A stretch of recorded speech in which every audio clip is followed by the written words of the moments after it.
নমস্কার, গল্পকথাকৃতি চ্যানেলে আপনাদের সবাইকে স্বাগত জানাই। প্রত্যেকদিনের মতো আজও চলে এসেছি একটা নতুন পর্ব নিয়ে আপনাদের কাছে। আশা করি আপনাদের এই উপন্যাসটি ভালো লাগছে। তো চলুন শুরু করি আজকের পর্ব। আজকে আপনারা শুনবেন কেয়া পাতার নৌকো উপন্যাসের তৃতীয় খণ্ডের চতুর্থ পর্ব।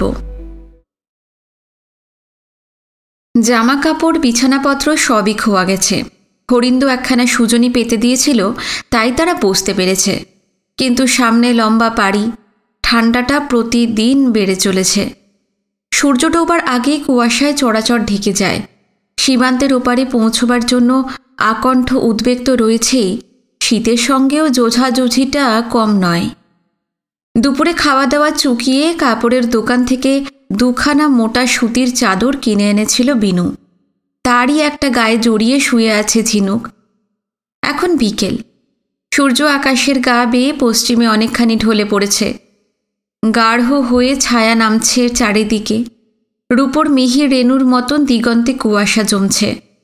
শান্ত নদীর ভঙ্গুর ঢেউয়ে ঢেউয়ে হেমন্তের শেষবেলা সোনা ঢেলে দিচ্ছে। ঝিনুকের পাশে বসেছিল বিনু, তার মুখ নদীর দিকে ফেরানো। সেখানে একই চলমান দৃশ্য। নৌকো আসছেই আসছেই, ঝাঁকে ঝাঁকে বিরতিহীন। মাঝে মাঝে উঁচু সড়কের দিকে চোখ চলে যায় তার, সেখানেও একই চিত্র। পায়ে হেঁটে মানুষ আসছে, ক্লান্ত, ধূলিধূসর, ভয়ার্ত।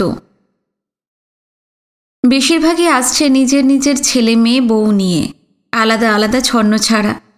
মাঝে মাঝে চোখে পড়ছে একসঙ্গে জমাট বাঁধা বহু মানুষ। বোঝা যায় এক একটা গ্রাম দলবদ্ধ হয়ে চলে এসেছে। পুরুষদের অনেকের হাতেই লাঠি, রামদা বা চোখা ফলাওয়ালা বর্ষা বা টেটা, অর্থাৎ এরা ভয়ঙ্কর রকমের মরিয়া। ঘরবাড়ি ভিটেমাটি খুইয়ে যখন চলেই যেতে হচ্ছে, তখন কিসের আর মৃত্যু ভয়?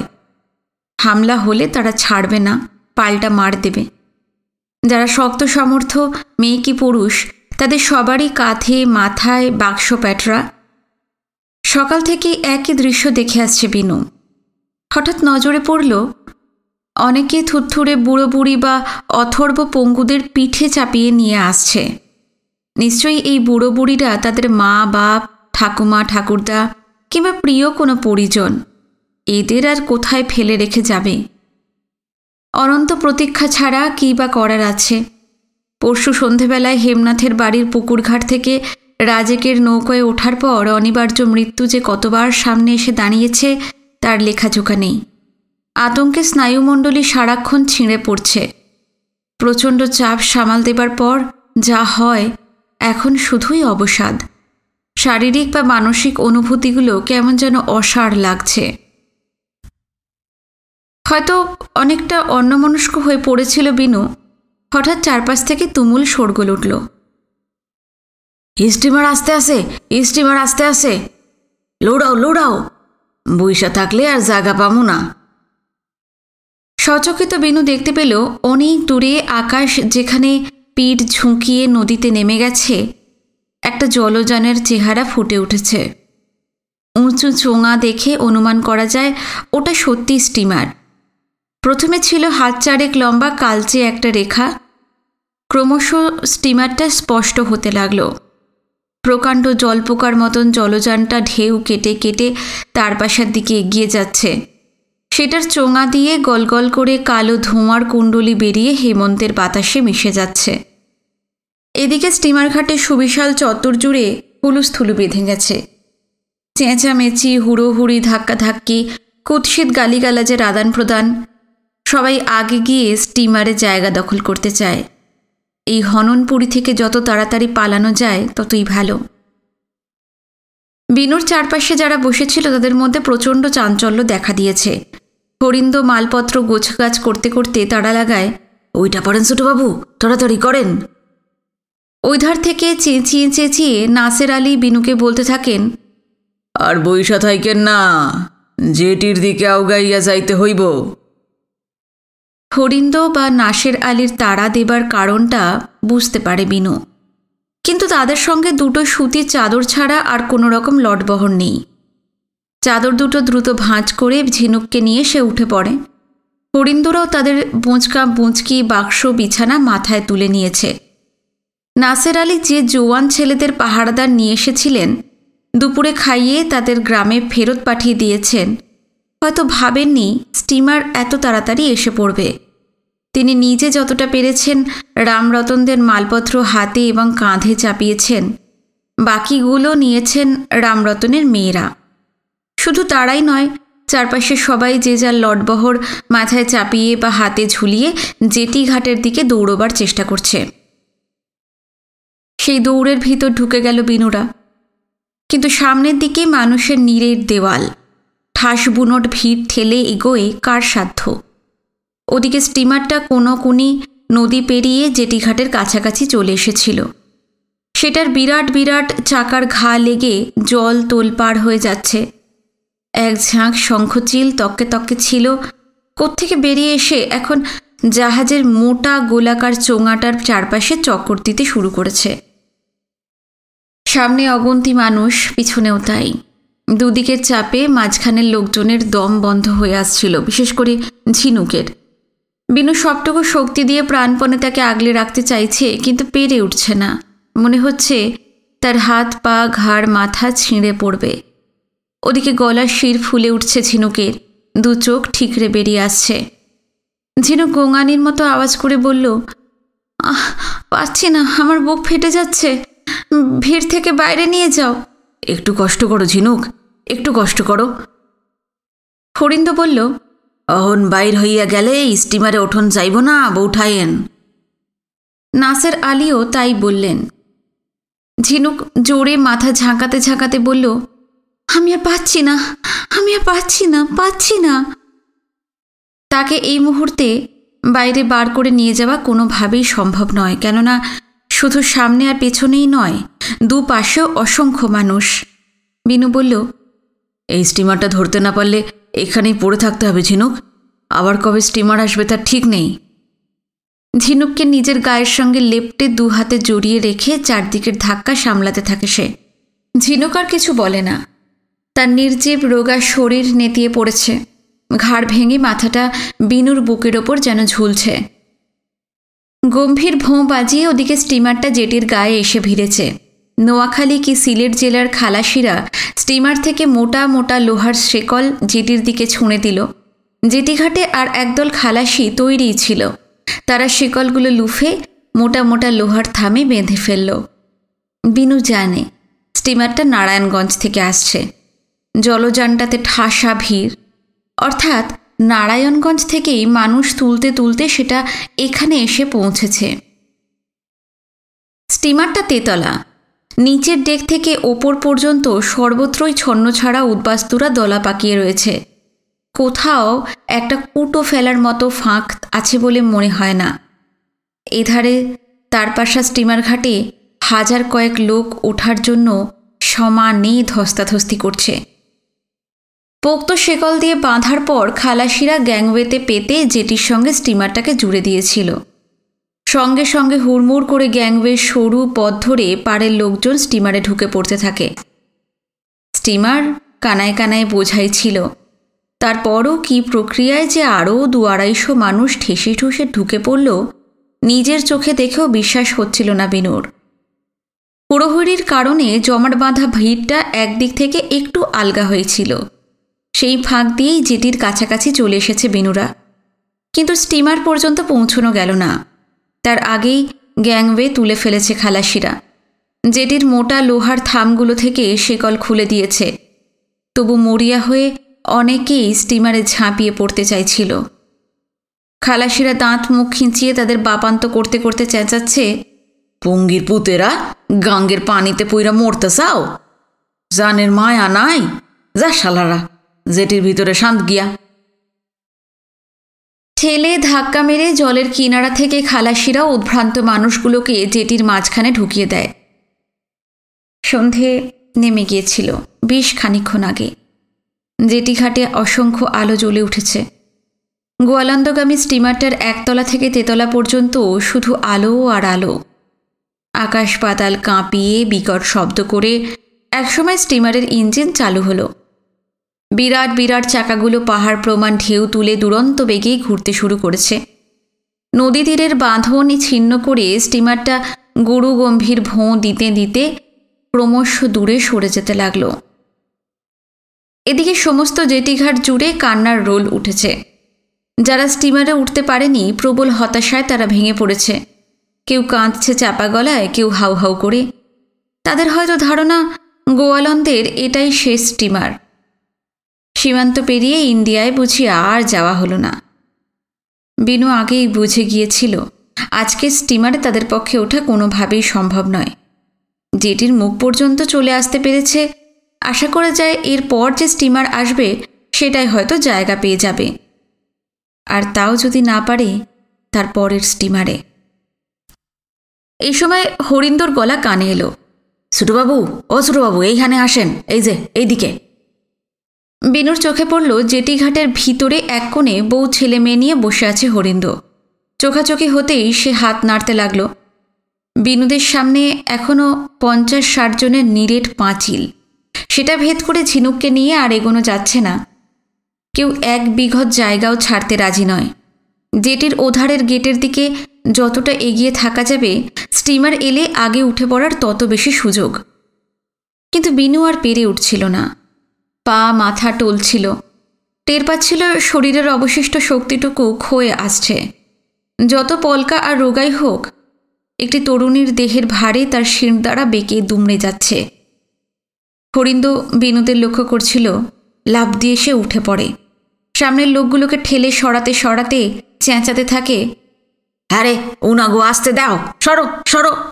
কেন পিসের মানুষ আগে যাইব কেন? হ্যাঁ, কেউ রে সুমুখে যাইতে দিব না।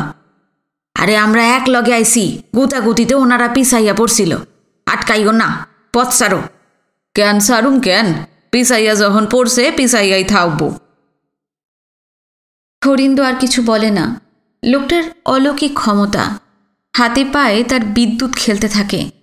গায়ের জোরে ভিড়ের ভিতর থেকে পথ করে করে বিনু এবং ঝিনুককে তার বউ ছেলে মেয়েরা যেখানে বসেছিল সেখানে নিয়ে আসে। সেই পুরনো সুজনিটা ক্ষিপ্র হাতে পেতে দিয়ে বলে, বউঠাইয়েন রে, তড়াতড়ি সইয়া দেন, বড় কাহিল হইয়া পড়ছে। নির্জীব মৃতপ্রায় ঝিনুককে শুইয়ে দিল বিনু। বাইরে আকাশ থেকে হিম নামছে। নদীর ওপর দিয়ে হেমন্তের ঠান্ডা বাতাস বয়ে যাচ্ছে। কিন্তু জেটির ভিতরটা বেশ গরম। চারিদিক থেকে থেকে ভিড়। এত মানুষ এক জায়গায় ঠাসাঠাসি করে থাকলে যা হয়, তাদের গায়ের তাপে এবং উষ্ণ নিঃশ্বাসে এখানকার বায়ুমণ্ডল উত্তপ্ত হয়ে আছে। অনেকক্ষণ ঝিনুককে জড়িয়ে ধরে রাখার কারণে বুক এবং ডান হাতটা যন্ত্রণায় ছিঁড়ে পড়ছে বিনুর। বাঁ হাত দিয়ে বুকটা ডলতে থাকে সে, চোখে মুখে তীব্র ক্লেশের ছাপ। হরিন্দ সহৃদয় সুরে বলেন, বউঠাইয়েন রে, অতহানি সময় ধইরা রাখছিলেন, বুক আর ডানানি বিষয়টা আসে। বিনু আস্তে করে মাথা নাড়ে। হরিন্দ নিরাশার সুরে এবার বলে, এক স্টিমার গেল, উঠতে পারলাম না। কবে যে পরেরটা আসবো কেটা জানে, দুর্গতিটা শেষ নাই। হঠাৎ বাঁ দিক থেকে তার পরিচিত গলা ভেসে আসে, বাবু সাহেব, বাবু সাহেব। মুখ ঘোরাতে বিনু নাসের আলীকে দেখতে পায়। খানিক দূরে রামরতন গাঙ্গুলিদের আগলে তিনি বসে আছেন। আপনি গো জেটিতে না দেখা চিন্তা হইতে আসিল, যাওক ভিতরে আসতে পারছেন? আর কিছুক্ষণ দেখা আপনাকে খোঁজ করতে বাইরে যাইতাম। স্টিমারে ওঠার জন্য যখন মরণপণ ধাক্কাধাক্কি শুরু হয়েছিল, ঝিনুককে নিয়ে বিনু তখন এতই ব্যতিব্যস্ত, এতই শঙ্কিত যে নাসের বা রামরতনদের কথা তার খেয়ালই ছিল না। লক্ষ্য করেনি কখন প্রাক্তন মাস্টারমশাই এবং তার পরিবারকে নিয়ে নাসের আলী জেটিতে চলে এসেছেন। বিনু বলল, বসুন। তাহলে আজ আর আপনার গ্রামে ফেরা হলো না? কি কইরা ফিরুম, মাস্টারমশাই গো স্টিমারে না তুলন তরি জেটি ঘাটে থাইক্কা যামো। এই কথাটা বুঝিবা আগেও একবার বলেছিলেন নাসের আলী। বিনু একটু ভেবে জিজ্ঞেস করল, আচ্ছা আবার কবে স্টিমার আসবে বলতে পারেন? কেমনি কই, সরকারের মতি গতি বুঝি না। যারা দেশ সাইডা যাইতে চায় তাকে তাড়াতাড়ি যাওয়ানোর ব্যবস্থা কইরে দিলেই তো হয়। দিনে 3-4টা কইরা স্টিমার দিলে মানুষের এত কষ্ট হইতো না। বিনু ভাবে, এই দেশের সরকার যারা চালায় তাদের কারোর যদি নাসের আলীর মতন সহানুভূতি থাকতো তাহলে হতো। মুখ ফুটে কিছু বলে না সে। নাসের আলী থামেননি। এইটুকু কইতে কবারি হগুলি বড় সাহেব গো মর্জি। স্টিমার যতক্ষণ না আসতে আসে আশায় আশায় বইসা থাকতে হইব। হ্যাঁ, বিবি সাহেব খুব কাহিল হইয়া পড়ছেন। হ্যাঁ, রোগা মাইয়া তো, সাবধানে রাখবেন। আরও কিছুক্ষণ কথা বলে নাসের আলী চলে যান। এদিকে বেহুশের মতন শুয়ে আছে ঝিনুক। তার মুখের ওপর একগোছা চুল এসে পড়েছে। সেগুলো সরিয়ে দিতে গিয়ে কপালে হাত ঠেকায় বিনুর। বেশ গরম। নিশ্চিত হবার জন্য ওর একটা হাত তুলে নেয়। সন্দেহ নেই জ্বর এসেছে। দুদিন একটানা প্রচণ্ড দুশ্চিন্তা, আতঙ্ক, হেমন্তের হিম, মৃত্যু ভয়, উদ্ভ্রান্তের মতন ছোটোছুটি, এইসবের চাপ ঝিনুকের দুর্বল শরীর সহ্য করতে পারেনি। বিনু বিচলিত হয়ে পড়ে। রুগ্ন ভয়কাতর মেয়েটাকে আগলে আগলে দেশজোড়া বিষাক্ত আবহাওয়ায় রাস্তায় বেরোনোই মস্ত সমস্যা। তার উপর এই জ্বর। সবে তার পাশা পর্যন্ত আসা গেছে। কলকাতা অনেক দূরের পথ। কিভাবে সেখানে পৌঁছানো যাবে? সমস্যাটা ক্রমাগত জটিল হয়ে যাচ্ছে। বিনুর মুখ দেখে হরিন্দ কিছু আন্দাজ করে নিয়েছিল। জিজ্ঞেস করল, ছোটবাবু, বউঠাইনের শরীর কি খারাপ? হ্যাঁ, জ্বর এসেছে। ডাক্তার দেখাতে পারলে ভালো হতো, কিন্তু এখানে কি ডাক্তার পাওয়া যাবে? হরিন্দ সাতঘাটের জল খাওয়া মানুষ। পূর্ব বাংলার কত অঞ্চলেই যে কত বছর চষে বেরিয়েছে, কিন্তু সেও কোনো হদিস দিতে পারল না। খানিক চিন্তা করে বলল, উই মিয়া সাহেব কইতে পারে। নাসের আলীকে দেখিয়ে দিল সে। সঠিক পরামর্শই দিয়েছে হরিন্দ। নাসের আলী জামতলির বাসিন্দা। তার পাশে থেকে জামতলির দূরত্ব যদিও অনেকটাই, তবু তিনি জানলেও জানতে পারেন। নাসের আলীকে ডেকে সব বলল বিনু।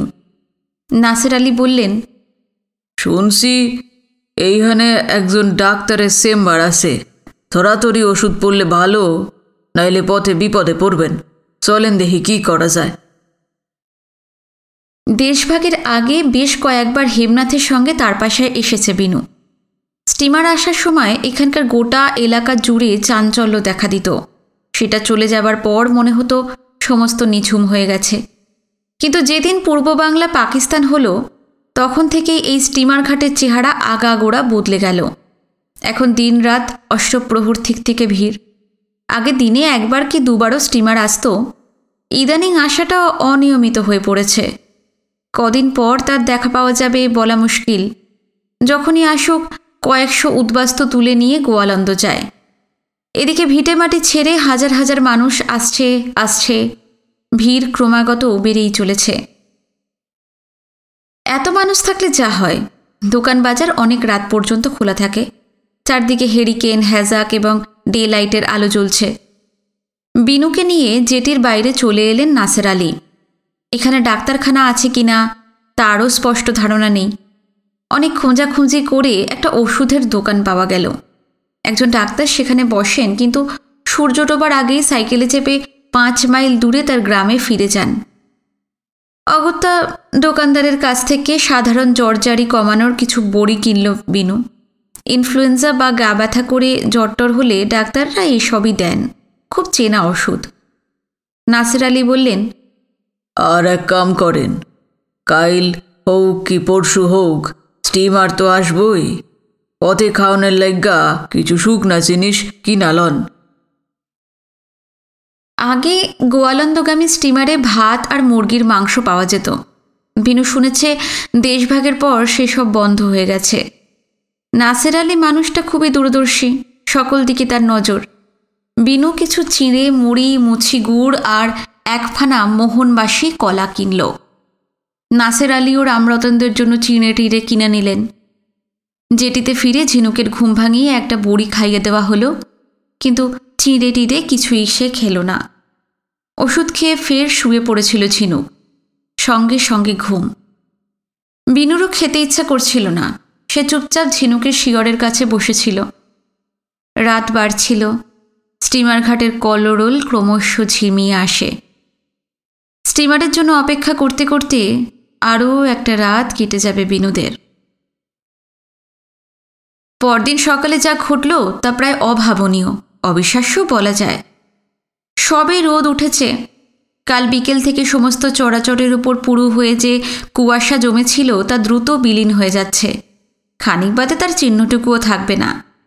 হেমন্তের কুয়াশামুক্ত নীল আকাশ এখন পরিষ্কার তকতকে।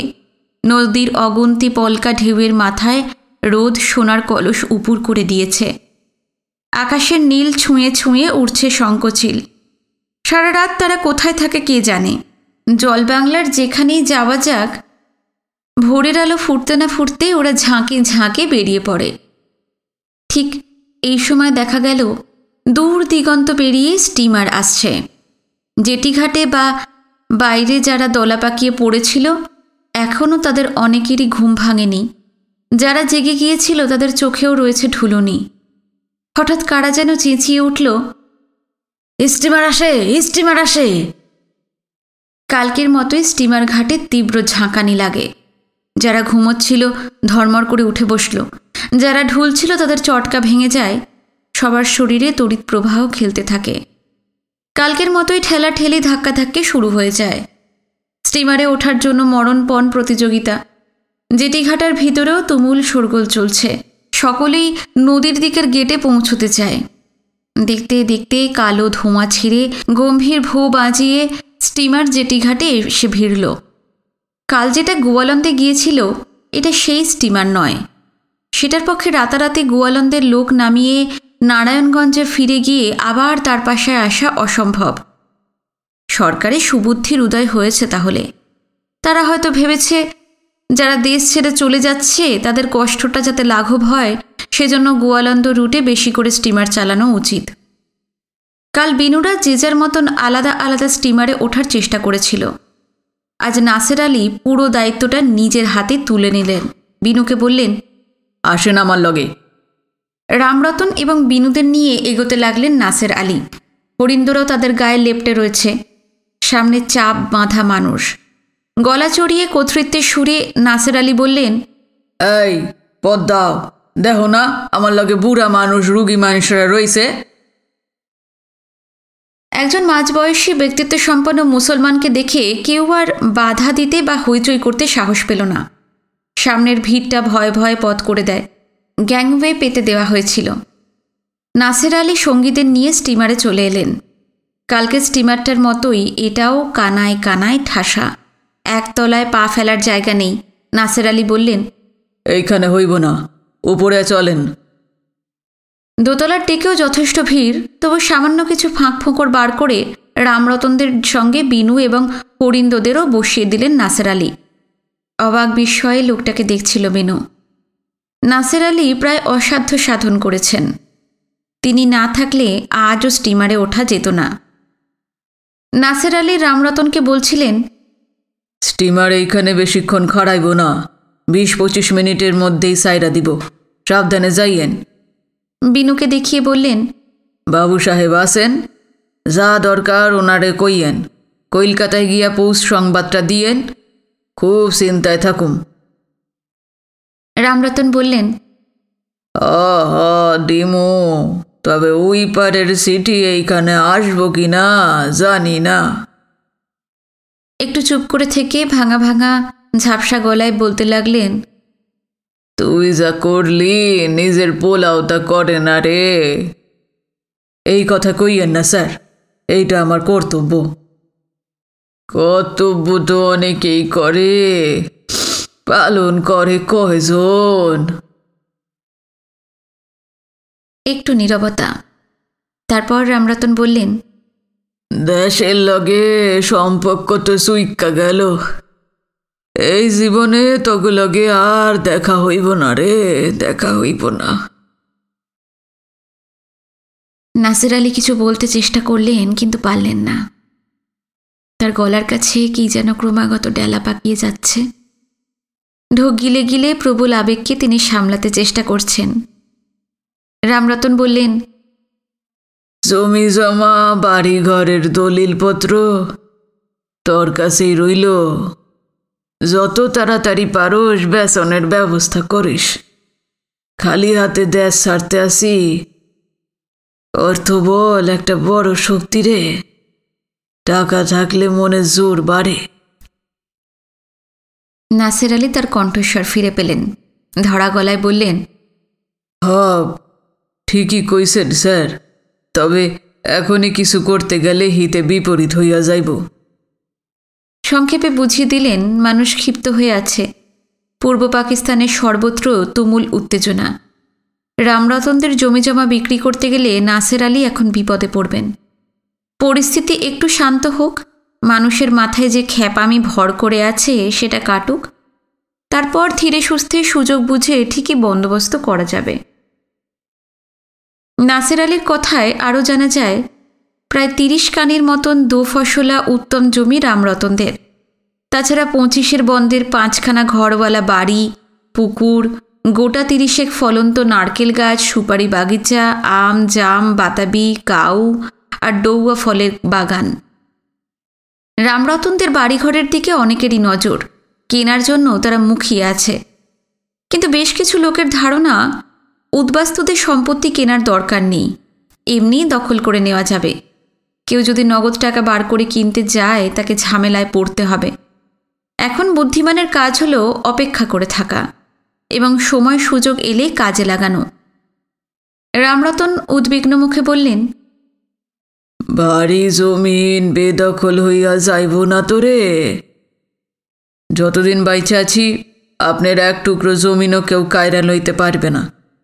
তবে মইরা গেলে কি হইব জানি না। এই কি তোর মরণের বয়স? হ্যাঁ, আশীর্বাদ করি দীর্ঘায়ু হ। তুই যে জমি জমা অন্যের দখল করতে দিবি না, এইতেই আমি নিশ্চিন্ত। যদিন খরিদ্দার পাই রেজিস্ট্রি কইরা দেওয়ানের লইগা আপনারে কিন্তু জামতলিতে আসতে লাগবো। ভাইসা থাকলে আসুম, যা করণের তাড়াতাড়ি করিস। স্টিমার ওদিকে ঘন ঘন ভোঁ দিচ্ছিল। চমকে নাসের আলী দেখলেন জেটির মোটা মোটা থাম থেকে লোহার শেকল খুলে ফেলা হচ্ছে। বন্ধন মুক্তির পরই গ্যাংওয়ে তুলে নেওয়া হবে। তিনি চঞ্চল হয়ে উঠলেন, বললেন, স্যার, এখনই স্টিমার সাইরা দিব, আর থাকুন যাইব না। নাই মজা। প্রাক্তন মাস্টারমশাইকে প্রণাম করে দ্রুত বিনুর দিকে তাকিয়ে নাসের আলী বললেন, পথে স্যার এগোতেই খেন একটু। এই অনুরোধটা আগেও করেছেন। ফের বিনুকে মনে করিয়ে বড় বড় পা ফেলে সিঁড়ির দিকে চলে গেলেন নাসের আলী। একটু পর চোখে পড়ল একতলায় নেমে গ্যাংওয়ে পেরিয়ে জেটির এধারের গেটের মুখে তিনি দাঁড়িয়েছেন। বোঝা যাচ্ছে যতক্ষণ না স্টিমার তার পাশা ছেড়ে চলে যায় ওইখানেই দাঁড়িয়ে থাকবেন। শেকল খোলা হয়ে গিয়েছিল। সিলেট জেলার খালাসিরা অদ্ভুত সুর করে দুর্বোধ্য ভাষায় কী যেন বলতে বলতে গ্যাংওয়ে তুলে ফেলল। ভোঁ পাচ্ছিলই, হঠাৎ সেটার জোর 10 গুণ বেড়ে যায়। সমস্ত চড়াচড়ে কাঁপন তুলে স্টিমার শেষ ভোঁ দিল। সঙ্গে সঙ্গে বিকট শব্দ করে জলযানের ইঞ্জিনও চালু হয়ে গেল। নাসের আলী নেমে যাবার পর বিনু খোলা ডেকের রেলিংয়ের কাছে এসে দাঁড়িয়েছিল। তার পাশে রামরতন। হেমন্তের নদীতে বিশাল বিশাল ঢেউ তুলে স্টিমারের দুধারের চাকা ঘুরে চলেছে। ধীরে ধীরে তার পাশা দূরে সরে যাচ্ছে। নাসের আলী জেটির মুখে দাঁড়িয়ে হাত নাড়ছিলেন। তার পাশে এবং পিছনে বাস্তুহারা বিষণ্ণ হতাশ মানুষদের ভিড়। পরের বা তার পরের কিংবা তার উপরে স্টিমারে ওঠার জন্য তাদের কতদিন যে তার পাশায় পড়ে থাকতে হবে কে জানে। বিনু এবং রামরতনও হাত নাড়ছিলেন। বিনু লক্ষ্য করল চশমার পুরু কাঁচের ভিতর রামরতনের ঘোলাটে চোখ ক্রমশ জলে ভরে যাচ্ছে। রাজদিয়া থেকে বেরোবার পর 2টি মানুষকে দেখেছে বিনু, আফজাল হোসেন এবং নাসের আলী। এদের সঙ্গে এই জীবনে আর দেখা হবে না। বিনু ভাবে যদি সে বেঁচে থাকে, শেষ পর্যন্ত কলকাতায় পৌঁছতে পারে, সময়ের পলি পড়ে পড়ে একদিন এই চরম দুঃসময়ের অনেক কিছুই ঢেকে যাবে। কিন্তু এই দুটো মানুষকে কোনো দিনই ভোলা যাবে না। স্টিমারের গতি বেড়ে যাচ্ছে। তার পাশার স্টিমার ঘাট ছোট হতে হতে একসময়ে বিন্দুবৎ মিলিয়ে গেল। এক ঝাঁক নাছোড়বান্দা শঙ্খচিল মাথার উপর চক্কর দিতে দিতে আসছিল। স্টিমারটাকে গোয়ালন্দর দিকে খানিকটা এগিয়ে দিয়ে এখন তারা ফিরে যাচ্ছে। বিনু জানে এই জলবাংলায় যেখানে যে স্টিমারই আসুক আর যেদিকেই যাক, শঙ্খ চিলেরা সেগুলোকে কিছুক্ষণ সঙ্গ দেয়। কার্যকারণ নেই, অসংলগ্নভাবে হঠাৎ একটা কথা মনে পড়ল বিনুর। মুন্সীগঞ্জ, ভাগ্যকুল কি তারপাশা, আগে যেখানেই সে গেছে দেখেছে স্টিমার এলেই ঝাঁকে ঝাঁকে মিঠাইয়ের নৌকো সেটাকে ছেঁকে ধরত। কত রকমের মিষ্টি, রসগোল্লা, রাজভোগ, পান্তুয়া, ক্ষীরমোহন, এসব ছাড়াও মাঠা, কলা পাতায় চিনি ছড়ানো ধপধপে মাখনের দলা, পাতক্ষীর। কিন্তু এখন এইসব খাওয়ার লোক নেই। যারা সর্বস্ব খুইয়ে চলে যাচ্ছে তাদের পয়সা কোথায় যে কিনবে? কাজে মিঠাইয়ের নৌকোও আসে না। সূর্য অনেকখানি ওপরে উঠে এসেছে, রোদের তাপ বাড়ছে, চাকার অবিরত ঘূর্ণনের শব্দ আর ইঞ্জিনের একটানা গজরানি ছাড়া তেমন কোনো আওয়াজ নেই। নদীর জল উথাল পাথাল করে সফেন ঢেউ তুলে স্টিমার ছুটে চলেছে। বিনুরা রেলিং ধরে দাঁড়িয়েই ছিল। রামরতন বললেন, বহুক্ষণ খাড়াইয়া আসি, পা ধইরা গেছে, চলো বসি গিয়া। তুমি কইরাই কইলাম, কিন্তু তুমি আমার নাতির বয়সী। হ্যাঁ, তুমি করেই তো বলবেন, চলুন। জোরে ছোটার জন্য স্টিমার বেশ দুলছিল। টাল সামলে রামরতনের পক্ষে ডেকের ওপর দিয়ে হেঁটে যেতে অসুবিধা হচ্ছিল। বৃদ্ধ মানুষটির হাত ধরে নিজেদের জায়গায় ফিরে এলো বিনু। রামরতনকে তার স্ত্রী এবং মেয়েদের কাছে বসিয়ে ঝিনুকের কাছে চলে এলো। ঝিনুক বসেছিল, তাকে অনেকটা সুস্থ মনে হচ্ছে। কপালে হাত দিয়ে বিনু বুঝতে পারল জ্বর নেই, ওষুধে কাজ হয়েছে। জিজ্ঞেস করল, এখন ভালো লাগছে? হ্যাঁ। যাক, একটা ব্যাপারে দুশ্চিন্তা কাটল বিনুর। এমনিতেই মানসিক দিক থেকে বিপর্যস্ত ঝিনুক সারাক্ষণ ভয় ভয় থাকে। তার উপর জ্বরটা বাড়লে কলকাতা পর্যন্ত তাকে টেনে নিয়ে যেতে কী যে সমস্যা হতো ভাবা যায় না। স্টিমারে জল পাওয়া যাবে? মুখ টুক ধোয়া হয়নি। সকালে স্টিমার আসতে দেখে এমন হইচই আর ধাক্কাধাক্কি শুরু হয়ে গিয়েছিল যে অন্য কোনো দিকেই লক্ষ্য ছিল না। বিনু নিজেও চোখে মুখে জল দিয়ে আসতে পারেনি। দোতলার ডেকে ওঠার পর খানিকটা দূরে যে জায়গাটা থেকে স্টিমারের মোটা চোঙা ওপরে উঠে গেছে তার গা ঘেঁষে পরপর 3টে স্নানের ঘর। বিনু ঝিনুককে নিয়ে সেখানে গেল। গামছা বা তোয়ালে কি দাঁতের মাজন কিছুই সঙ্গে নেই। তার পাশার স্টিমার ঘাটে বাজার থেকে কাল যখন একজোড়া চাদর কিনেছিল বিনু, তখন খেয়াল করে গামছা টামছাও কেনা উচিত ছিল। এখন আর কি করা, গোয়ালন্দেও বাজার আছে, সেখান থেকে দরকারি জিনিসগুলো কিনে নেবে। আঙুলে দাঁত ঘষে মুখ ধুয়ে ঝিনুক তার শাড়ির আঁচলে আর বিনু তার কোঁচার খুঁটে জল মুছতে মুছতে ফিরে এলো। ঝিনুক বলল, আমার খিদে পাচ্ছে। পরশু হেমনাথের বাড়ির পুকুর ঘাটে রাজেকের নৌকোয় ওঠার পর এই প্রথম নিজের থেকে খেতে চাইল ঝিনুক। তাকে অনেকটা এখন স্বাভাবিক দেখাচ্ছে। বিনুর খুব ভালো লাগলো। নাসের আলীর পরামর্শে ভাগ্যিস কিছু চিড়ে মুড়ি কিনেছিল। দোকানদার কাগজের ঠোঙায় ভরে পাটে সুতো দিয়ে ভালো করে বেঁধে দিয়েছে। বাঁধন খুলে মুড়ি আর মুছি গুড় বার করে ঝিনুককে দিল বিনু, নিজেও খানিকটা নিল। খেতে খেতে ঝিনুক বলল, আর ভয় নেই। কি বলো? মনে হচ্ছে এবার আমরা শান্তিতে কলকাতায় যেতে পারবো। মেয়েটা ত্রাস কাটিয়ে উঠছে, সাহস ফিরে পাচ্ছে। বিনুও আশা করছে এবার হয়তো নির্বিঘ্নে সীমান্তের ওপারে যাওয়া যাবে। সূর্য এখন সোজাসুজি মাথার ওপর উঠে এসেছে। হেমন্তের রোদ নদীর ঢেউয়ে ঢেউয়ে ঝলকে যাচ্ছে। মাঝ নদী দিয়ে একঘেয়ে আওয়াজ করতে করতে ছুটে চলেছে স্টিমার। দুপার ধুধু, গাছপালা, গ্রাম কিছুই স্পষ্ট নয়। মনে হয় এপারে ওপারে দিগন্ত ঘেঁষে কেউ ধূসর রঙের মোটা লাইন টেনে রেখেছে। নদী জুড়ে অসংখ্য নৌকো, কোনোটায় বাদাম খাটানো, কোনোটায় পাল নেই, মাঝিরা বৈঠা টেনে চলেছে। তখন খাওয়ার পর ঝিনুককে আবার একটা ওষুধ খাইয়ে দিয়েছিল বিনু। কিছুক্ষণ চুপচাপ বসে অলস দৃষ্টিতে চারপাশের দৃশ্য দেখছিল ঝিনুক। তারপর বলল, আমি একটু ঘুমোবো বলেই সে শুয়ে পড়ল। যখন তখন বিনু ঘুমোতে পারে না, বিশেষ করে দিবানিদ্রার অভ্যাস তার নেই। অনেকক্ষণ নদীর দিকে তাকিয়ে থাকার পর দৃষ্টিটাকে ডেকে ফিরিয়ে আনল বিনু।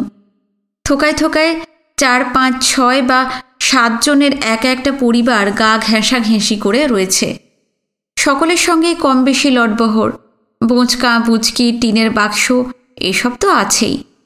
কেউ কেউ ফলন্ত লাউ গাছ, নারকেল পাতার শলা দিয়ে তৈরি ঝাঁটা, ছোবড়া শুদ্ধ নারকেল, পাকা সুপারির ছড়া, ডাঁটা শাক, মাটির পাতিল অর্থাৎ পার্থিব সম্পত্তি বলতে যেটুকু পেরেছে নিয়ে এসেছে। স্টিমারের একটানা দোলানিতে চারপাশের মানুষজন সমানে ঢুলছে, কেউ কেউ শুয়েও পড়েছে। হঠাৎই চাপা কান্নার পরিচিত শব্দ কানে ভেসে আসে বিনুর। এধারে ওধারে তাকাতে হরিদাস সাহাদের দেখতে পায় সে। তাদের ডান পাশে বসেছে হরিন্দরা, তারপর রামরতনরা, তাদের ঠিক পরেই হরিদাস এবং তার বউ ছেলে মেয়ে। তার পাশে স্টিমার ঘাটে নদীর কিনারে বসে বিনুরা যখন গোয়ালন্দে স্টিমারের জন্য অসীম উৎকণ্ঠা অপেক্ষা করছে, সেই সময় হরিদাস সাহার বউকে কাঁদতে দেখেছিল। তেমনি মুখে আঁচল চাপা দিয়ে একই রকম ক্ষীণ শব্দ করে এখনও কাঁদছে। কোনো এক নয়া চিকন্দি গ্রামে যুবতী মেয়েকে খুইয়ে এসেছে তারা। মা তো, বাকি জীবনটা কেঁদে কেঁদেই তার কেটে যাবে। শোকাতুর মহিলার জন্য পুরনো কষ্টটা ফের নতুন করে অনুভব করতে থাকে বিনু। কিছুক্ষণ বিষণ্ণ চোখে তাকে দেখার পর নদীর দিকে আবার মুখ ফিরিয়ে নেয়। বাঁ ধারে কোনাকুনি ডেকের রেলিং পর্যন্ত যারা বসে বা শুয়ে আছে, তাদের মধ্যে একজন অনেকক্ষণ বিনুকে লক্ষ্য করছিল। লোকটার বয়স 50-52, রোগা, হাড়বার করা চেহারা, লম্বা শীর্ণ মুখে কয়েকদিনের কাঁচা পাকা দাড়ি, পাটের ফিসোর মতন চুল, চোখা থুতনি, চোখ গর্তে বসা, কণ্ঠমণি ঠেলে বেরিয়ে এসেছে। পরনে খাটো ময়লা ধুতি আর ফতুয়া। লোকটার বাঁ পায়ে উড়ুর মাঝামাঝি থেকে পায়ের পাতা পর্যন্ত পুরনো কাপড় ছিঁড়ে পুরু করে ব্যান্ডেজ বাঁধা। বিনুর সঙ্গে আলাপ করার খুব ইচ্ছা লোকটার, কিন্তু তার কাছে আসবে কি আসবে না ঠিক করতে পারছিল না। শেষ পর্যন্ত দ্বিধা কাটিয়ে পা টেনে টেনে উঠে এলো, হাত জোর করে বিনীতভাবে বলল, প্রণাম হরিবাবু মশাই। নমস্কার। আমার নাম অধর ভুইমালি। আপনার কাছে একটু বসুম? হ্যাঁ হ্যাঁ, বসুন না। আপনার লগে 2-1 কথা আছে। একটা অচেনা লোক আচমকা উঠে এসে কি বলতে চায় তাকে। বিনু বেশ অবাক হলো। অধর ভুইমালি বললেন, আমাগো 14 পুরুষের ভিটা আসিল তাল সোনাপুরে। নাম শুনছেন নি জাগাহানের? বিনু বলল নামটা তার জানা, তবে সেখানে কখনো তার যাওয়া হয়নি। অধর গলা আরও নামিয়ে এবার বলল, আমাগো ওইদিকে জব্বর খুনাখুনি হয়েছে। দেশে আর থাকুন গেল না, বাড়িঘর সাইরা কলিকাতায় যাইতে আসি। এইসব তো নতুন কিছু নয়। এই স্টিমারে যারা যাচ্ছে কিংবা পূর্ব পাকিস্তান জুড়ে আরও অসংখ্য মানুষ যারা যাবার জন্য পা বাড়িয়ে আছে, তাদের সবারই দেশ ছাড়ার ওই একটাই কারণ। এদিকে কোনো কার্যকারণ সম্পর্ক নেই। রাজদিয়ার অধর সাহার কথা মনে পড়ে গেল বিনুর, যে কিনা বেঁচে থাকতেই নিজের দানসাগর শ্রাদ্ধের ব্যবস্থা করে রেখেছে। হয়তো দুজনের নামের মিলের জন্যই এই মনে পড়া। অধর সাহা অবশ্য দেশেই আছে, ইন্ডিয়া যাবার কথা ভাবেনি। অধর তার পায়ের প্রকাণ্ড ব্যান্ডেজ দেখিয়ে বলল, এই দেখেন, সরকি ফেক্কা পাও এফোর ওফোর কইরা ফেলাইছিল। এরপর ঘেড়ি থেকে মাথা লামাইয়া দিত, ভিড়ায় পইরা থাকতে আর সাহস হইল না। বোঝা যাচ্ছে লোকটার বক্তব্য অন্য, কিন্তু সেটা শুরু করার আগে ভনিতা করে নিচ্ছে। বিনু চুপ করে থাকে। অধর আর অযথা পেঁচাল না পেরে আসল কথায় চলে এলো। রামরতনকে দেখিয়ে বলল, আপনি সম্মুখে তার পাশায় মিয়া সাহেব ওনারে কইতে আসিল, অবস্থা একটু শান্ত হইলে দেশের ভিটা মাটি বেসন চাইব। বিনু বুঝতে পারে নাসের আলীর কথাই বলছে অধর। হ্যাঁ, তার সামনেই নাসির সাহেব রামরতনকে এইরকমই ভরসা দিয়েছিলেন। বিনু উত্তর দেবার আগেই অধর ফের বলে ওঠে, আপনার মনে লয় পণ্ডিত মানুষ, মিয়া সাহেব পথে উনাগো দেখাশোনার ভার আপনারে দিয়া গেছে। আপনি যে সে মানুষ না। দেখা যাচ্ছে বিনুর ওপর আগাগোড়া লক্ষ্য রেখে চলেছে এই অধর ভুইমালি। হয়তো স্টিমার ঘাটে বসে থাকার সময় থেকেই লক্ষ্য রাখছে। যেহেতু নাসের আলীর মতন একজন বয়স্ক শিক্ষিত ভদ্রলোক তাকে রামরতনদের দায়িত্ব দিয়ে গেছেন, অধরের চোখে তার গুরুত্ব অনেক বেড়ে গেছে। আগের কথার খেই ধরেই অধর বলল, আপনার কি মনে লয় পাকিস্তানে আর কি সুদিন ফিরে আসবো? কাটাকাটি খুনাখুনি কি থামবো? বিনুও জানে না এখানে যেভাবে ভয় আতঙ্ক আর মত্ততা ছড়িয়ে আছে সেসব কাটিয়ে আদৌ সুস্থিতি ফিরে আসবে কিনা। এখন যা পরিস্থিতি, কবে যে সব কিছু স্বাভাবিক হবে, মানুষের মধ্যে পারস্পরিক অবিশ্বাস আর ঘৃণা ঘুচে যাবে, সেই সম্বন্ধে পরিষ্কার কোনো ধারণা নেই তার। হয়তো অধর ভুঁইমালির মনে উৎসাহ জাগাবার জন্য বিনু বলল, এমন অবস্থা তো চিরকাল চলতে পারে না।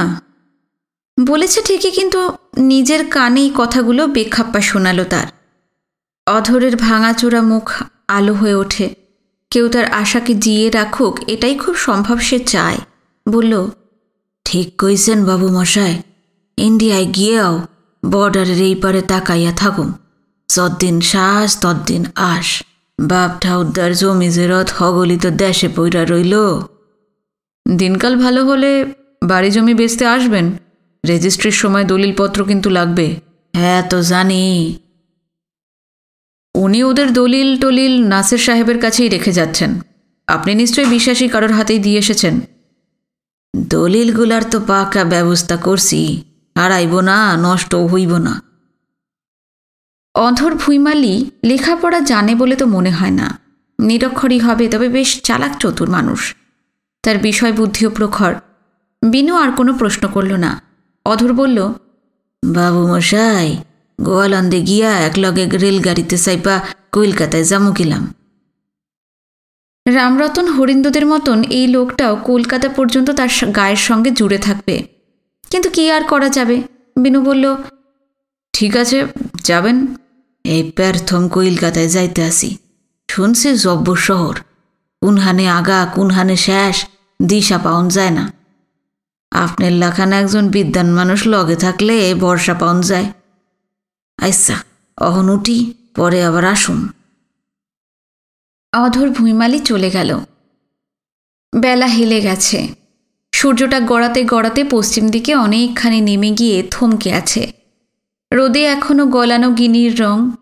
উত্তর দিকে আকাশের গায়ে হেলান দিয়ে রয়েছে কয়েক টুকরো মেঘ। হেমন্তের মেঘ বর্ষায় না, নীল আকাশের শোভা অনেক বাড়িয়ে দেয়। স্টিমারের একঘেয়ে গজরানি শুনতে শুনতে কানের তালা লেগে যাচ্ছে, মাথা ঝিমঝিম করছে। নদীতে সেই একই দৃশ্য, 1 মাল্লাই 2 মাল্লাই 4 মাল্লাই বাদামহীন বা পাল খাটানো নৌকোর মেলা। ওধার থেকে স্টিমারের দোলানিতে টলতে টলতে রামরতন উঠে এসে বিনুর পাশে বসে পড়লেন। বললেন, শুইয়া আসিলাম, কিন্তু ঘুম আসে নাই। মাথায় বড় দুশ্চিন্তা, তাই চইলে আসলাম। ঝিনুক অসাড়ে ঘুমোচ্ছে। চেনা জানা মানুষজনের মধ্যে হরিন্দরাও শুয়ে আছে। অধর ভুঁইমালি অবশ্য নিজে থেকে এসে আলাপ পরিচয় করে গেছে, তাও বেশ খানিকক্ষণ হলো। চুপচাপ একটানা নদী আকাশ নৌকো দেখতে দেখতে বিনু ক্লান্তি বোধ করছিল। রামরতনকে দেখে বলল, ভালো করেছেন এসে। তোমার সম্বন্ধে বিশেষ কিছুই তো জানি না। কোনহানে বাড়ি আসিল? খুঁটিয়ে খুঁটিয়ে বিনুর ব্যাপারে সব জেনে নিলেন রামরতন। এমনকি কলকাতায় গিয়ে সে কোথায় উঠবে তাও। তবে ঝিনুক সম্পর্কে কোনো প্রশ্ন করলেন না। অন্য সবার মতন তিনিও ধরে নিয়েছেন ঝিনুক তার স্ত্রী। রামরতন বললেন, কলকাতায় তোমার বাবা আছেন, বইনেরা আছে, তোমার তো চিন্তা নাই। আপনারও তো ভাইপো আছে। তা আছে, বিমল পোলা হিসাবে চমৎকার, আমারে শ্রদ্ধা করে, ভালোবাসে। ওর মা বাপ মারা গেছিল অল্প বয়সে, আমি ওরে মানুষ করছি। সকলই ঠিক, কিন্তু কলকাতায় ভাড়া বাড়িতে থাকে। নিজের সংসার, বউ পোলা মাইয়া আছে। তার উপর আমরা এতজন গিয়া যদি তার কান্ধে চাপি, কি কইরা যে চালাইব। দেশ থিকা 100-4 টাকা, কিছু জামা কাপড়, বাসন কোসন ছাড়া তো কিছুই লগে আনতে পারি নাই। যথা সর্বস্ব ফেলাইয়া যাইতে আসি। কি যে করুম ভাইবা কুল পাই না। কি যে উত্তর দেবে বিনু ঠিক করতে পারে না। এই যে স্টিমার বোঝাই মানুষ সীমান্তের ওপারে চলেছে কিংবা আরও হাজার হাজার দেশ ছাড়ার জন্য পা বাড়িয়ে আছে, তাদের সবারই তো অবিকল এক সমস্যা। রামরতন একই সুরে বলতে থাকেন, আমার আর আমার স্ত্রীর 3 কাল গেছে, কিন্তু 3 মাইয়া তো এখনো অনেক দিন বাঁচবো। একটা বিধবা 2টার বিয়া দিতে পারি নাই। ই যে ওগো ভবিষ্যৎ জানি না। অগো চিন্তায় ময়রাও তো আমি শান্তি পাও না। গত আষাঢ় মাসে 73 বৎসরে পড়ছি। শরীরে শক্তি নাই, উৎসাহ নাই, তবে ওই এমের ডিগ্রি খান আছে। শুনছি ইস্ট পাকিস্তান থেকে উৎখাত হইয়া যারা ওই পারে যাইতে আছে, ইন্ডিয়া গভর্নমেন্ট তাগো চাকরি বাকরির ব্যবস্থা কইরা দিতে আছে। তা আমি কি একটা কাজকর্ম কিছু পাবো না? হ্যাঁ নিশ্চয়ই পাবেন, আপনি তো পণ্ডিত মানুষ, এত বছরের পড়ানোর অভিজ্ঞতা, আপনার মতন একজনকে পাওয়া তো যে কোনো স্কুলের পক্ষে ভাগ্যের কথা। কিন্তু এই বয়সে কোন স্কুল নিব? নেওয়া তো উচিতই। কি জানি। ভবিষ্যতের চিন্তায় রামরতন ব্যাকুল হয়ে পড়লেন। একটু চুপচাপ। তারপর রামরতন হঠাৎ গলার স্বর উঁচুতে তুলে আবার বলে ওঠেন, যুবক বয়সে একটা মহা ভুল কইরা ফেলাইছিলাম। এখন সেই কথা ভাইবা অনুশোচনার শেষ নাই। ঠিক কি বলতে চান রামরতন বিনু ধরতে পারে না। রামরতন বলতে থাকেন, এমএ পাশ করার পর সিদ্ধান্ত নিছিলাম নেশন বিল্ডিংয়ের কামে লাগুম, গ্রামে গিয়া জ্ঞানের আলো বিতরণ করুম। আইডিয়ালিজমের দানব কাঁধে চাপছিল। স্বপ্ন দেখতাম আমার হাত দিয়া হাজার হাজার ছাত্র বাইর হইব, তারা দেশ রে নানান দিক দিয়া গাইয়া নিয়া যাইব। কত বড় বড় চাকরির অফার আইছিল কলকাতা থিকা।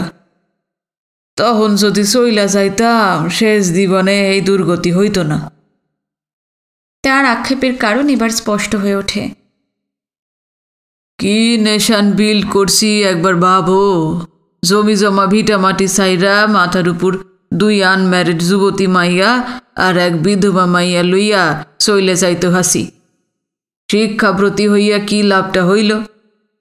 আমার তো স্বার্থপর হওয়া উচিত ছিল, সেলফ সেন্টার্ড হওয়া উচিত ছিল, নিজের বুঝা নেওয়া উচিত ছিল। বৃদ্ধ বয়সে পথের ভিখারি হইয়া গেলাম। রামরতনের কথা শেষ হতে না হতেই আচমকা স্টিমারের ইঞ্জিন থেকে বিকট ঘড় ঘড় আওয়াজ আসতে লাগলো। দুপাশে চাকাগুলো এখন আর আগের মতন জোরে জোরে ঘুরছে না। বিশাল জলযানের গতি কমে আসছে। সেটা মাঝ নদী থেকে ক্রমশ ডান ধারের পাড়ের দিকে এগিয়ে যাচ্ছে। দোতলার ডেক জুড়ে যারা ঢুলছিল বা ঘুমিয়েছিল তারা ধড়মড় করে উঠে বসল। বিনুরা যেখানে বসে আছে সেখান থেকে একতলা বা তেতলার ডেকের অনেকটা অংশ চোখে পড়ে। ওই 2 ডেকের যাত্রীদেরও একই অবস্থা, সবাইকে বেশ উদ্বিগ্ন দেখাচ্ছে। নানা দিক থেকে শোরগোল ভেসে আসছিল। কি হইল কি হইল? এ স্টিমার কিনারে যায় কেন? হ্যাঁ, সিধা মধ্য গাং দিয়ে যাওনের কথা তো। কে একজন বলে উঠল, শুনছি আজকাল গোয়ালন্দের দিকে অনেক কালের পুরানা ঝরঝরা স্টিমার দিতে আছে। কিছু দূর গিয়া সেইগুলো থাইমা যায়, ছাড়াইয়া সুরাইয়া আবার কিছু সময় চলে, এইভাবেই গোয়ালন্দে পৌঁছায়। আর একজন বলল, দেশ সাইডা যাইতে আসি, তাগো উপর মায়া দয়া নাই। রামরতন আর বিনুর সবার কথাই শুনতে পাচ্ছিল। চিন্তাগ্রস্তের মতন রামরতন বললেন, আমাগো যা অদৃষ্ট, সহজে কিছু হওয়ানের উপায় নাই। তা কি হইছে একটু খবর নিয়ে আসতে পারো? সবাই জেগে গেলেও ঝিনুকের ঘুম ভাঙেনি। রামরতনকে তার পাশে বসে থাকতে বলে বিনু উঠে পড়ল। যাত্রীদের জিজ্ঞেস করে সদুত্তর পাওয়া যাবে না, তারা জানেই বা কি। খুঁজে খুঁজে একতলায় গিয়ে সারেংকে ধরল বিনু। লোকটা ভদ্র, মোটামুটি স্বীকার করে নিল স্টিমারটা মান্ধাতার আমলের, ইঞ্জিনে গোলযোগ দেখা দিয়েছে, তবে দুশ্চিন্তার কিছু নেই। মেরামত করে 2-4 ঘন্টার ভিতর ছেড়ে দেওয়া হবে। তীরের কাছে নিয়ে যাবার কারণ এইভাবেই ব্যাখ্যা করলেন। কলকবজার ব্যাপার তো, সারাই করতে যদি দেরি হয়ে যায় অসুবিধা দেখা দেবে। স্টিমারের রসদ ফুরিয়ে এসেছে, পাড়ের কাছে থাকলে গ্রাম থেকে জোগাড় করেও আনা যাবে। বিনু ফিরে এসে রামরতনকে সব জানিয়ে দেয়। রামরতন উদ্বিগ্ন মুখে বললেন, দেশ সাইরা যাইতে আসে যারা, শুনছি নদীতে তাগু উপর হামলা হয়। বিনু নিজেই যে ভুক্তভোগী সেটা আর জানালো না। রামরতন আবার বললেন, স্টিমারে তেমন কিছু হয়েছে বইলা তো শুনি নাই। নদীর কিনারের কাছে অনেকক্ষণ খাড়াইয়া থাকলে কি হইব জানি না। বিনু বলল, না না, আমরা এত লোক রয়েছি, মনে হয় না তেমন কিছু হবে। না হইলেই মঙ্গল। স্টিমার নদীর পাড় থেকে ৩০০-৩৫০ হাত দূরে থেমে গেল। দুধারের চাকা এখন ঘুরছে না, ইঞ্জিনের ঘড়ঘড়ানিও বন্ধ হয়ে গেছে। রামরতন এবার বললেন, আর বইসা থাকতে পারতে আসি না, যাই কিছুক্ষণ শুইয়া থাকি গিয়া। বিনু রামরতনের হাত ধরে তার স্ত্রী এবং মেয়েদের কাছে পৌঁছে দিয়ে এলো। সন্ধ্যের পর খালাসিরা ৩টে ডেকে টিমটিমে আলো জ্বেলে দিয়েছিল। তারপর শুরু হয়েছিল ইঞ্জিন মেরামতির কাজ। ঠুকঠাক, খটখট, ঘটাং ঘটাং কত রকমের যে আওয়াজ। তারই মধ্যে একসময় চিড়ে গুড় খেয়ে শুয়ে পড়েছিল বিনু আর ঝিনুক।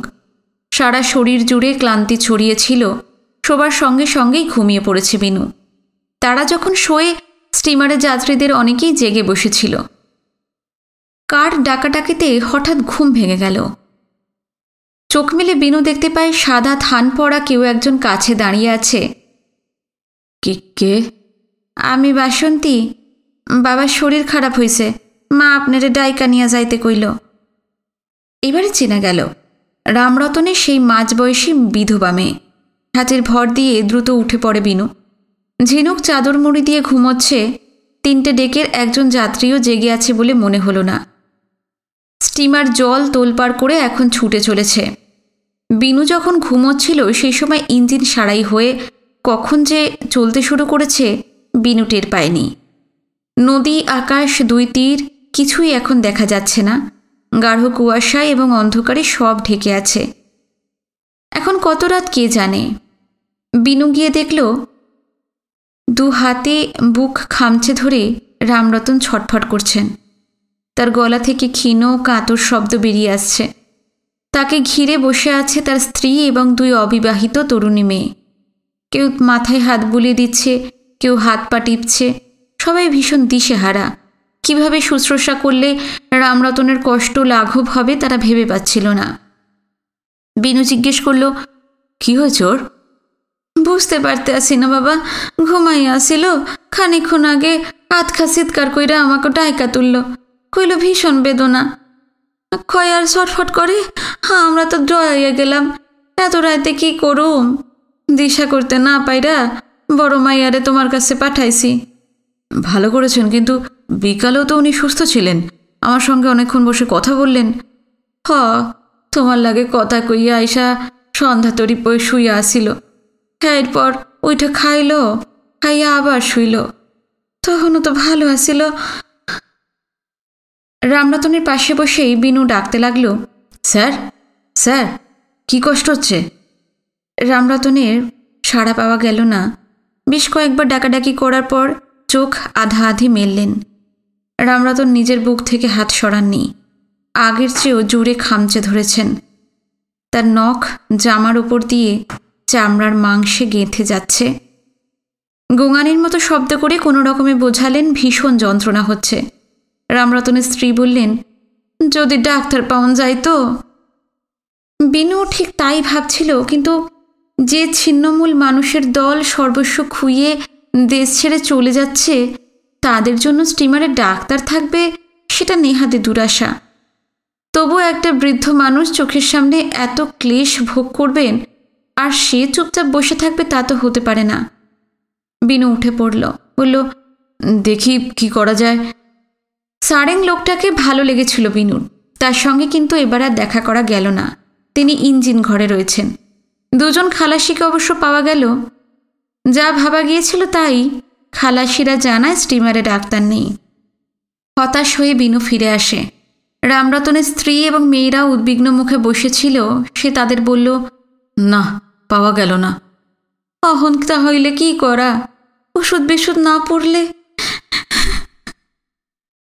বিনু উত্তর দিল না। রামরতনের যন্ত্রণার উৎস যে বুকে সেটা আগেই জানা গিয়েছিল, কিন্তু কারণটা অজানা। এই পরিস্থিতিতে কি করা উচিত সে প্রথমটা ভেবে পাচ্ছিল না। তারপর মরিয়া হয়ে রামরতনের হাত সরিয়ে জামার ভিতর নিজের হাত ঢুকিয়ে বুকটা ডলতে থাকে। কার কাছে যেন সে শুনেছিল অতিরিক্ত মানসিক চাপে এবং উৎকণ্ঠায় নাকি এরকম বুকের ব্যথা হয়।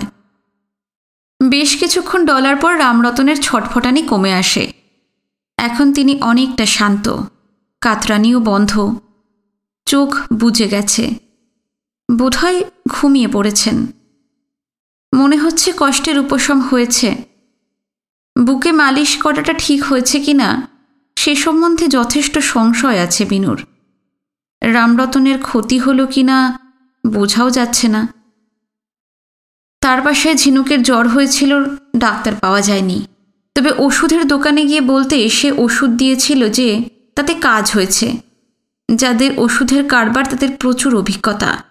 কোন রোগী কি ওষুধ খেতে হয় মোটামুটি ওরা জানে। রামরতনের যন্ত্রণাটা যদি তার পাশায় হতো, লক্ষণ জানিয়ে ওষুধ নিয়ে আসা যেত। বিনু জিজ্ঞেস করল, এরকম কষ্ট কি স্যারের আগেও হয়েছে? না। আমি এখন যাই, আবার যদি যন্ত্রণা হয় আমাকে ডাকবেন। ডাকুম। বিনু নিজের জায়গায় গিয়ে ফের শুয়ে পড়ে। কুয়াশা আর অন্ধকার যেভাবে নদীর ওপর জমাট বেঁধে আছে, রাত ফুরোতে এখনো অনেক দেরি।